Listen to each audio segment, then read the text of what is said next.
വിവാഹ സംബന്ധമായ ആഭാസങ്ങൾ പല കുടുംബത്തിലും ഏറെ സങ്കടമുണ്ടാക്കുന്നു, അപഹാസ്യരാക്കുന്നു എന്നുള്ളത് ഒരു വലിയ യാഥാർത്ഥ്യമാണ്. അതിൽപ്പെട്ട പുതിയ പുതിയ ആചാരങ്ങളാണ് പലർക്കും ഇന്ന് താല്പര്യം.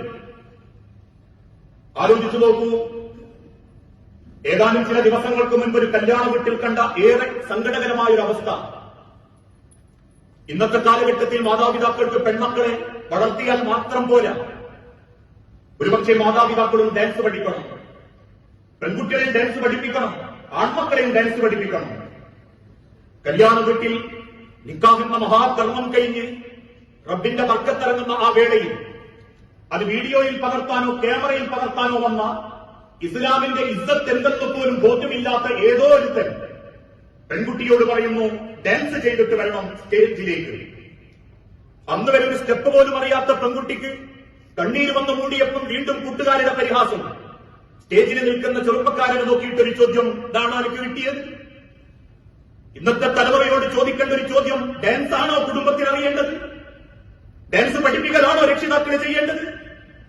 കൂട്ടുകാരന്റെയും കൂട്ടുകാരികളുടെയും നവലിബറലുകളുടെയും മുൻപിൽ ചുണ്ടിൽ ചായും തേച്ചും പിരികം വളർത്തിയതും ആളുകൾക്ക് മുൻപിൽ വേഷം കെട്ടി വയറ് കാണിക്കുന്ന കാഞ്ചീപുരം സാരി ഉടുപ്പിക്കലാണോ ഇന്നത്തെ ദീനി വിശ്വാസം, കുടുംബത്തിന്റെ ഭദ്രത? അതിനാണോ ചെറുപ്പക്കാർ ആഗ്രഹിച്ചുകൊണ്ടിരിക്കുന്നത്? വളരെ സങ്കടപ്പെട്ട് കാലുവെച്ച് എന്ത് ചെയ്യണമെന്നറിയാതെ വെപ്രാളപ്പെട്ട് നിൽക്കുന്ന പെൺകുട്ടിയുടെ വാപ്പാനോട് അടുത്ത ചോദ്യം, ഉപ്പയും ഡാൻസ് ചെയ്ത് കുട്ടീനെ കൊണ്ടുവരട്ടെ, ഇടതുഭാഗത്തും മേൽ നിൽക്കട്ടെ. ഒരു വാപ്പനെയും ഇങ്ങനെയും പെൺമക്കളായതിന്റെ പേരിൽ അപമാനിക്കുന്ന മക്കളാണെങ്കിൽ പടച്ചോന്റെ ബർക്കത്തിനല്ല ദുനിയാവിൽ അനുഭവിക്കേണ്ടി വരും. ഇതേപോലെ തന്നെയാ പല പെൺകുട്ടികളും. ഡാൻസ് അറിയാത്ത ഭർത്താവിനെ സ്റ്റേജിലിരുത്തിയിട്ട് കൂട്ടുകാരെ കൂടെ തുള്ളുന്ന പെണ്ണ്.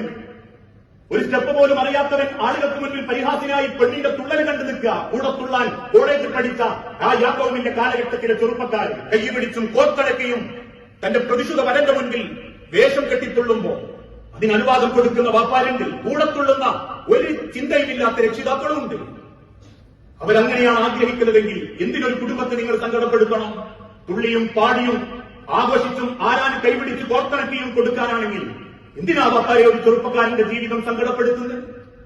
ഇതൊക്കെ ആഗ്രഹിക്കുകയും അതൊക്കെ ചെയ്താലേ കല്യാണം ഉഷാറാവുമെന്ന് ചിന്തിക്കുകയും ചെയ്യുന്ന വാപ്പാരുണ്ട്, ഇല്ല എന്നല്ല. ഇസ്ലാമിന്റെ ഇസ്സത്ത് നഷ്ടപ്പെടുത്തുന്ന രീതിയിൽ സംസ്കാരങ്ങൾക്കും മറ്റുള്ള ആഘോഷങ്ങൾക്കും പ്രാധാന്യം കൊടുക്കുന്നവർ, ചിത്രങ്ങൾക്ക് വേണ്ടി കാത്തിരിക്കുന്നവർ, വളരെ സങ്കടകരമായ ഇതുപോലത്തെ പല അനുഭവങ്ങളുണ്ട്. പല കോലത്തിലും കല്യാണപ്പുരയിൽ പ്രാങ്ക് ചെയ്യാൻ മുൻകൊടുക്കുന്നവര്, ചെയ്യിപ്പിക്കുന്നവര്, പെൺമക്കളെ കെട്ടിച്ചുവിടുന്നതിന്റെ ഇടയ്ക്ക് ഒരുപാട് സങ്കടങ്ങൾ അനുഭവിക്കേണ്ടി വരുന്ന വാപ്പാര്, മോഡലും ഫാഷനും അനുസരിച്ച് ചിന്തകൾ മാറുമ്പോ അതിനനുസരിച്ചിട്ടൊരു വാപ്പ കരയേണ്ടി വന്നിട്ടുണ്ടെങ്കിൽ നിങ്ങൾ എന്തു വാങ്ങാതെ കെട്ടിയാലും, നിങ്ങൾ 1000 പേർക്ക് ഭക്ഷണം കൊടുത്താലും, ആണാവട്ടെ പെണ്ണാവട്ടെ, തിന്നു പോയവരുടെ വയറ് വിശന്നപ്പോ ആ വിശപ്പ് മാറിയെന്നല്ലാതെ അള്ളാന്റെ അടുത്തൊരു കൂലി കിട്ടുമെന്ന് പ്രതീക്ഷിക്കണ്ട.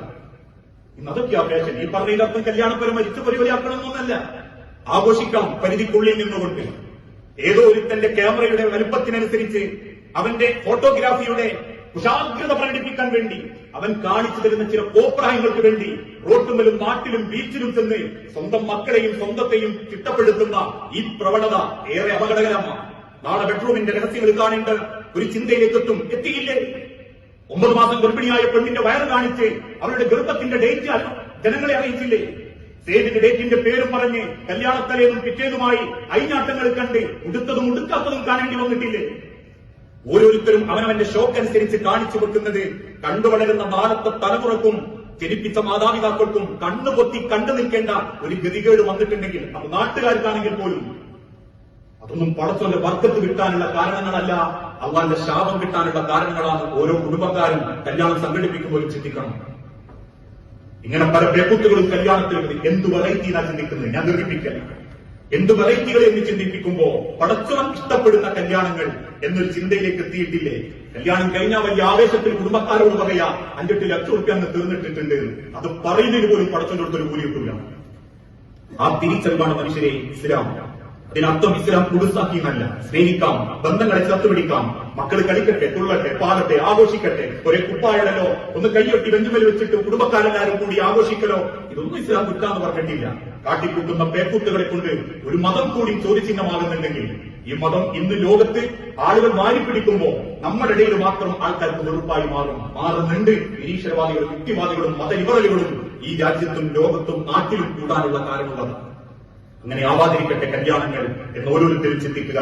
അറിഞ്ഞും അറിയാതെയും ചെയ്തു പോയിട്ടുള്ള സർവ്വ പാപങ്ങളും പുറത്ത് റബ്ബിന്റെ സ്വർഗത്തിൽ ഇതേ രൂപത്തിൽ അള്ളാഹു നമ്മളെ ഒരുമിപ്പിച്ചു കൊണ്ടുമാറാകട്ടെ. അള്ളാഹുവെ, മക്കളില്ലാതെ ഒരുപാട് കുടുംബങ്ങൾ പരീക്ഷിക്കപ്പെടുന്നുണ്ട്. റബ്ബേ, മക്കളെ അനുഗ്രഹം നൽകി ഓരോ കുടുംബങ്ങളോടും നീ കാരുണ്യം കാണിക്കണം. അള്ളാഹുവെ, കടബാധ്യതയിൽപ്പെട്ടും മറ്റു സാമ്പത്തിക ബുദ്ധിമുട്ടുകളിലും ജീവിക്കുന്ന പലരും ഞങ്ങളുടെ ഉണ്ട് നാഥ. എല്ലാം എളുപ്പം ബാധ്യതകൾ തീർത്ത് ഒരു സങ്കടങ്ങളുമില്ലാതെ